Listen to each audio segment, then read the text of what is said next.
You can't start the car. Johnny has the keys.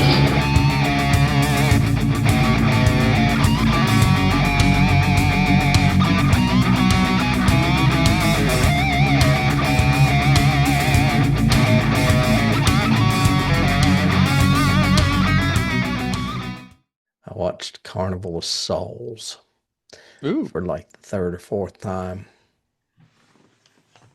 well, there you go. There's that. Well, I'll do it for a genre pick. Mm, but I can't. Oh, what were those two? What did we talk about? Joe had a suggestion. The hell was that? Um, You're the one that knew it. I had never heard of it. oh, Valerian. Yeah. I've heard of And Vivarium. no, this is a Luc Besson movie. As a matter of fact, it looks like it would be in the same universe as Fifth Element, so it would kind of go along with Fifth Element. Hmm. There are a lot of keys from Fifth Element for that movie. Um, what was it? And then I fixed the Harry Potter thing, right? Or did I not? Did I? Did I not? You did. We substituted it for something that had Ethan Hawke in it. Okay. So I need to substitute Valerian for something. That would give us another That would make five suggestions. suggestions, which is always good, I think. Mhm. Um,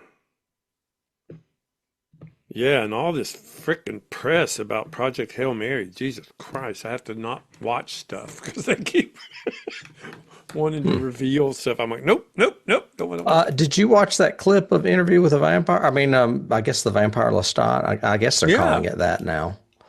That looks like the very first episode. Oh, yeah, it has to be. Yeah, because Because he's it's like him and Louis reconnecting, and then suddenly he sees the publication. and he's hearing the band across the street, Satan's Night Out, Yeah, which is the band he hooks up with. But it's almost like, I mean, it's very much like the book. It's like he's pissed at the way Louis represented him in the book, or Daniel. And yeah, so to strike out against him, he decides to become a rock star. sure. He's like, I I'll mean, show you. the, Yeah. that show is just so well done. I mean, the cast is great, of course. Um, but I still haven't caught up on, second season, so I have to watch it before I can get into all the Oh my stats. God, it is so good. I've already watched Yeah. both seasons twice.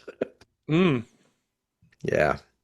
I can't wait. I think it's this summer. I'm pretty sure it's coming this summer. I would think so. Yeah, I mean, because it's a little bit behind schedule, but I don't care as long as it's good.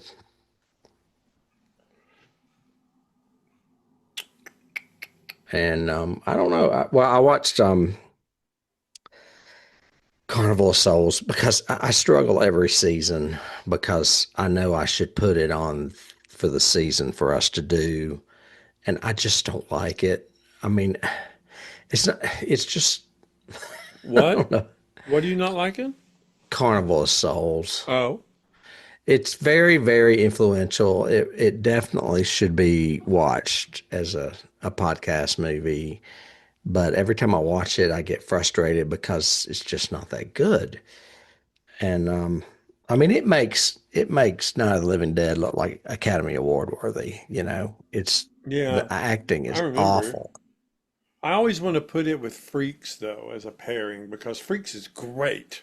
Freaks is And great, and it was like what 40 years earlier. yeah, Yeah. but And I I've almost always, picked Freaks, but I chose Hunchback instead yeah. because I've got Freaks on the list. Um, but I guess I'll eventually get to Carnival of Souls. I just wish it was better. It was on TCM, and it was what's that guy that's in Sideways? Oh, Um, Giamatti, Paul yeah, Giamatti. Paul Giamatti recommended it, and he and the host, and I can't think of his name either. He's the new villain on Star Trek Academy. He is. Paul Giamatti, yeah. Um, Stupid. Stupid. I can't remember the damn host. Who's the host on TCM? The main host. He's got a name, a last name of a director.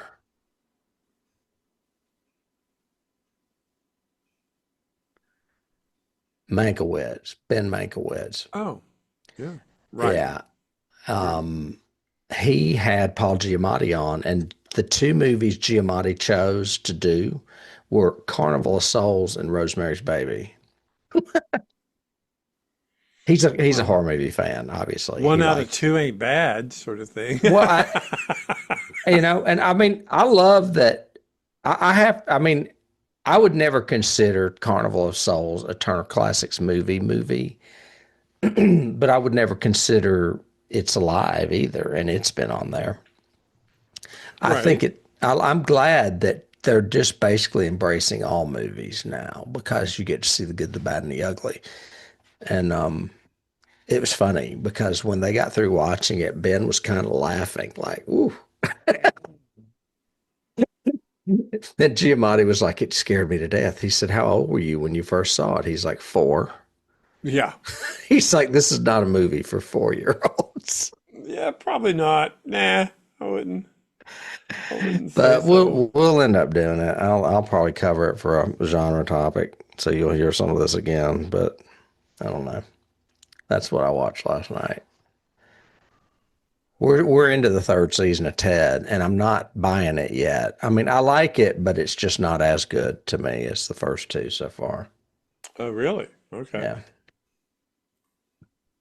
Yeah, you know how it's the it happens to every fucking show that's not well done is that they start bringing characters on more because they were, just like Star Trek. We talk about how, they start bringing in, Uhura and Sulu and Chekhov, and you're like, it's not about them. It's about Kirk, Spock, and McCoy. Stop it. And that's kind of what they're doing with Ted. You Like all mean of a sudden giving you're lesser seeing Rupert characters more. more? Okay. Yeah. And I'm like, don't do that. But I don't know. I think it's just the nature of the beast.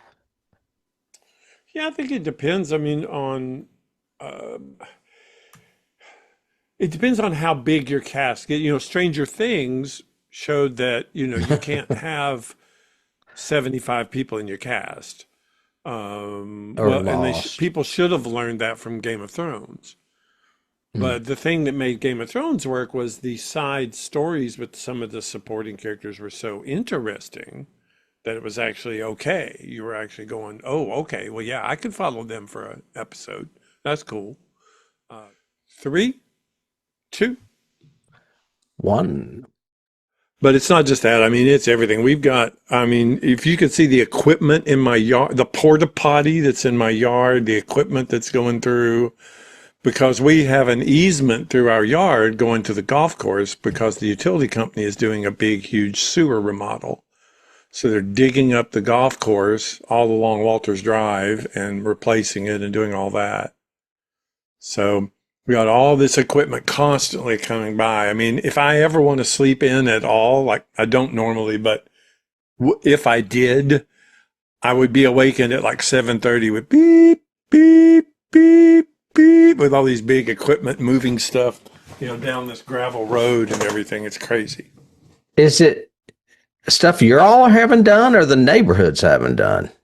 No, the city is having done, they're redoing this entire sewer line from way past the water treatment plant all the way to Morris Boulevard. And so they're doing all of this work. It's been going on for like 4 months.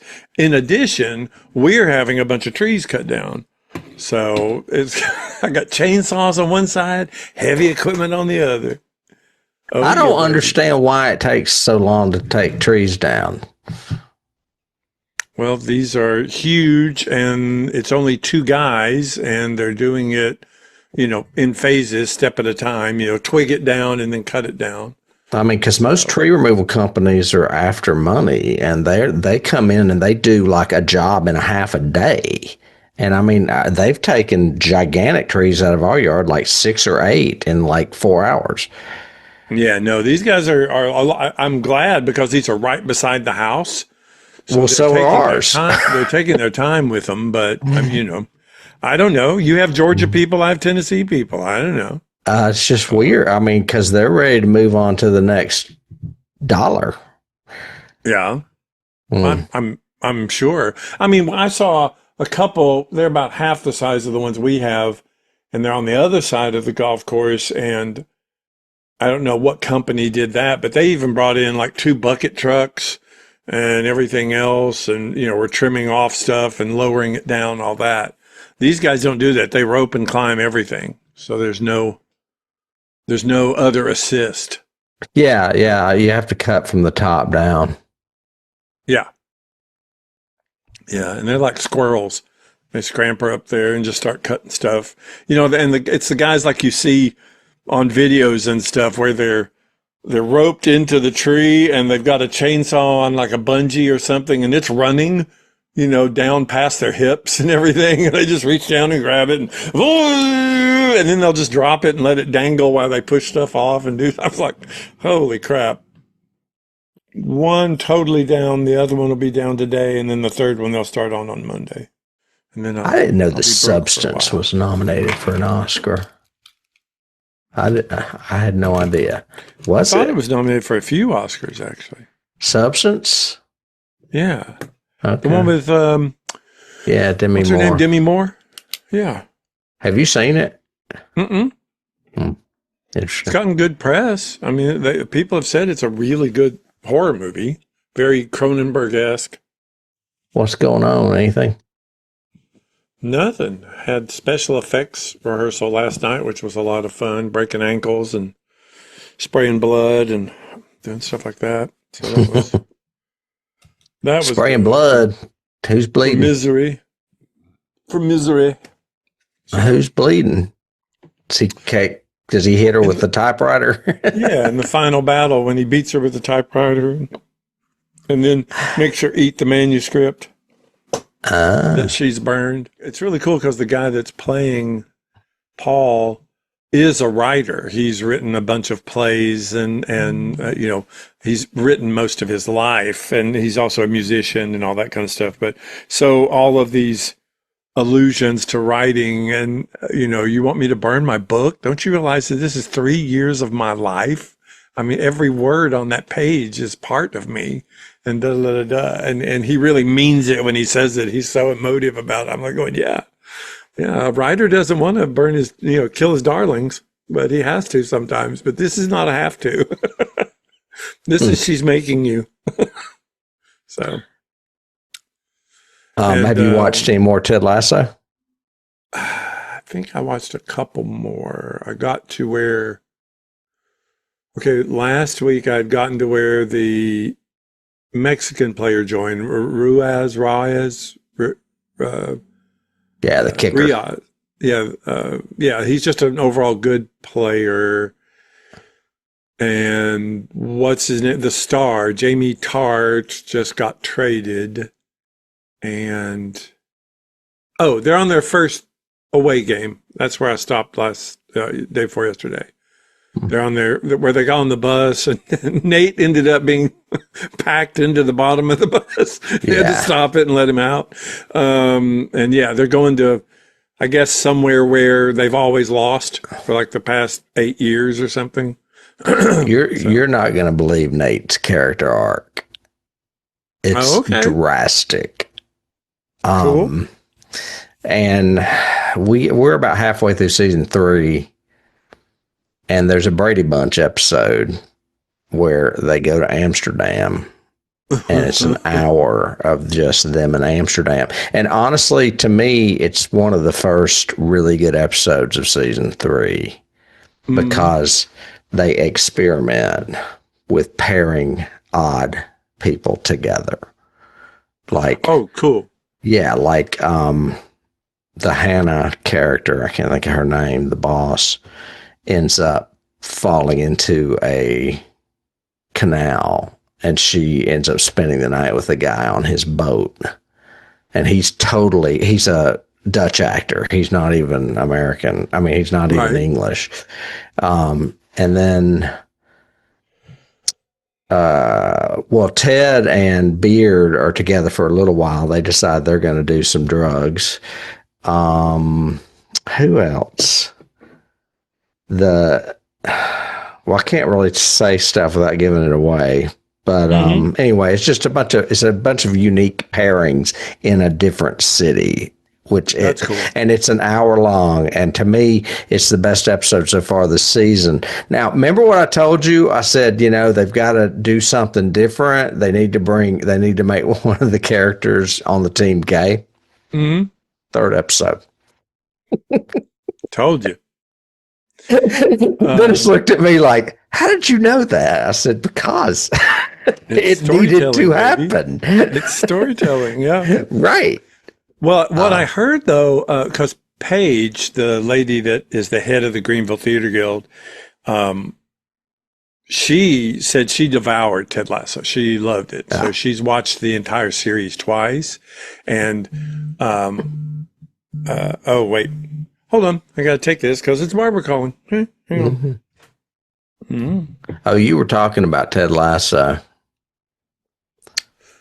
Something about a woman Paige, that she saw it watched 3 times. She said that when it was originally pitched and picked up and everything else, the entire thing it had a 3-season arc. It was one story. It would take 3 seasons, and that's the way they treated it.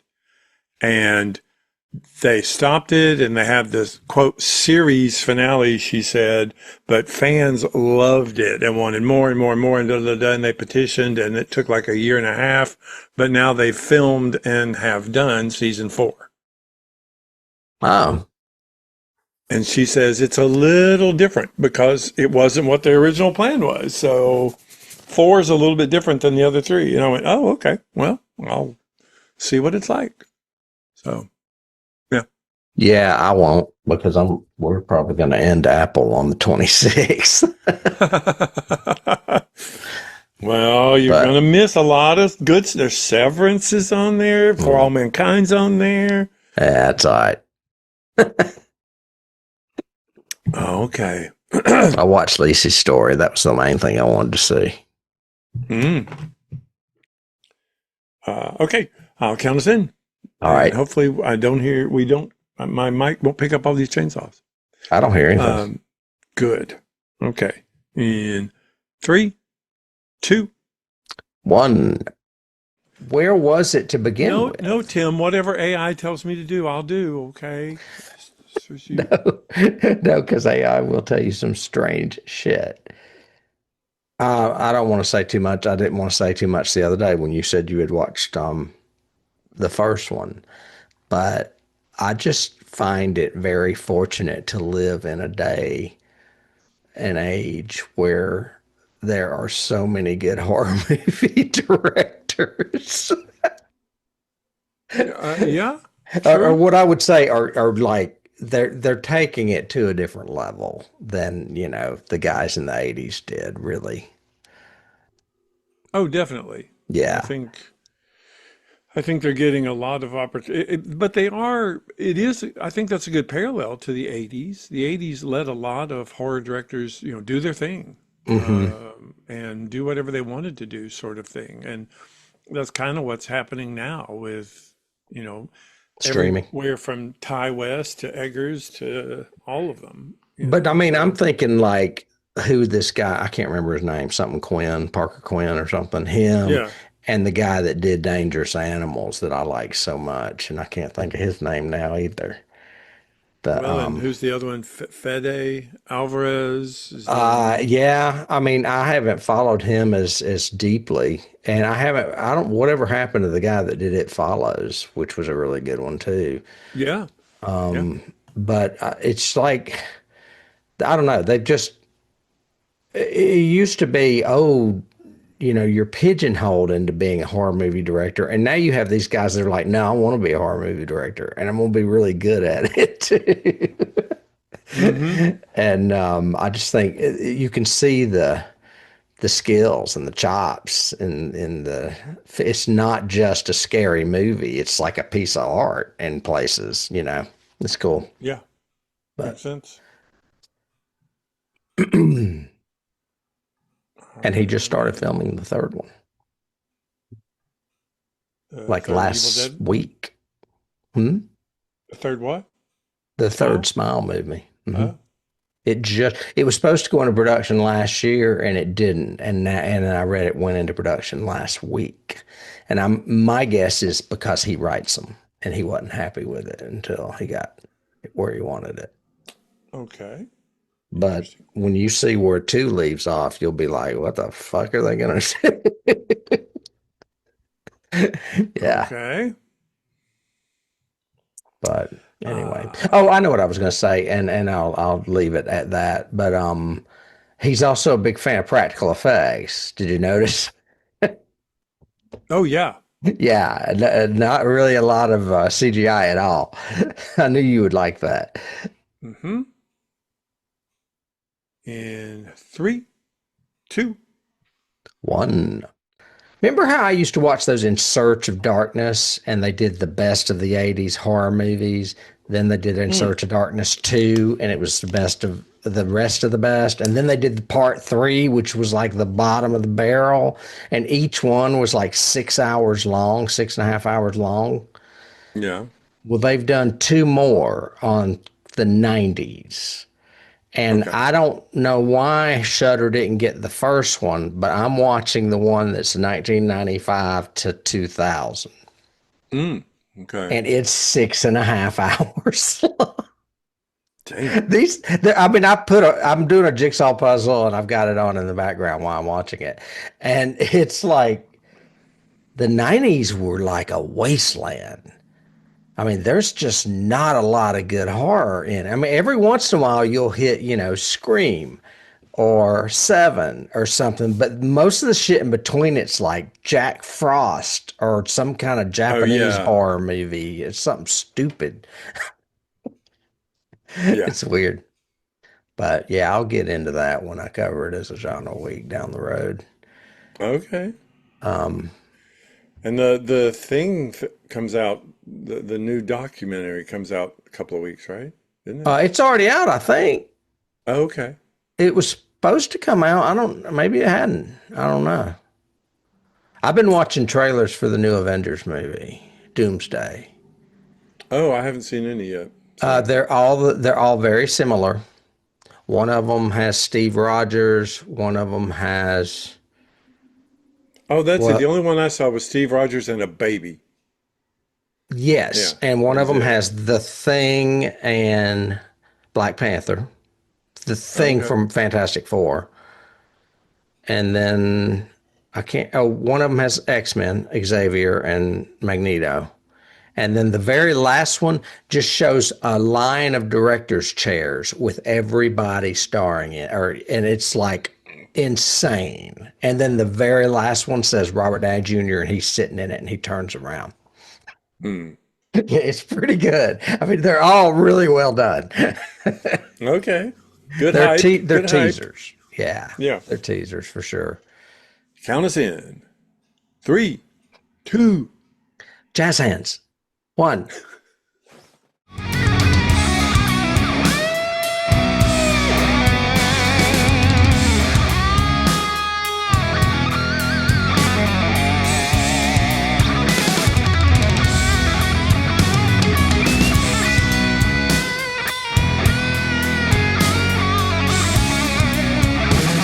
You can't start the car. Johnny